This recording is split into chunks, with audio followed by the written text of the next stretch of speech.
नमस्कार दोस्तों, आप सभी का मेरे चैनल पर एक बार फिर से स्वागत है। श्री कृष्ण की 4 दुर्लभ कहानियों की श्रृंखलाओं में से आज मैं प्रस्तुत करूंगी कहानी नंबर 3। तो आइए मैं भगवान श्री कृष्ण की कहानी प्रस्तुत करती हूँ। आज की कहानी का शीर्षक है श्री कृष्ण का अर्ध भक्त, यानी कि आधा भक्त। एक दिन श्री कृष्ण दोपहर में खाना खा रहे थे और सत्यभामा बहुत ही खुश थी और गर्व के साथ उन्हें खाना परोस रही थी, क्योंकि वो ऐसे व्यक्ति नहीं थे कि रोज आकर घर पर खाना खाएं। ऐसा उन्हें अवसर कभी कभी ही मिलता था कि वो उन्हें खाना परोसे, तो ये बहुत खुशी और आनंद से उस दिन वह कर रही थी।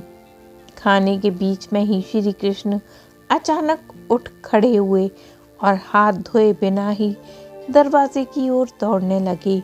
सत्यभामा अवाक रह गई और बोली, अरे ये क्या है, खाना तो खा लीजिए, फिर जाइए।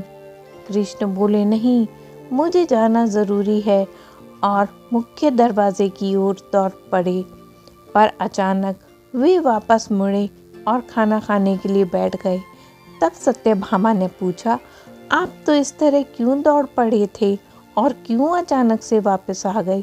ये सब क्या है? तब श्री कृष्ण ने जवाब दिया, मेरा एक भक्त जंगल में बैठा था और उसके जीवन प्राण ही कृष्ण कृष्ण कृष्ण हो गए थे। मैंने एक भूखे बाघ को उसकी ओर आते हुए देखा तो मुझे जाना पड़ा, लेकिन जब तक मैं दरवाजे पर पहुंचा ही था तो उसने पत्थर उठा लिया, तो मैं वापस आ गया। अब उसे अपने आप ही अपनी परिस्थिति संभालने दो। और उस भक्त ने श्री कृष्ण के आने से पहले ही अपने आप ही पत्थर उठा लिया था, यानी कि उसे श्री कृष्ण के ऊपर भरोसा नहीं था। और इस तरह से ये कहानी यहाँ समाप्त होती है। आप सभी का दिन मंगलमय और शुभ हो। भगवान हरि की कृपा आप पर बनी रहे।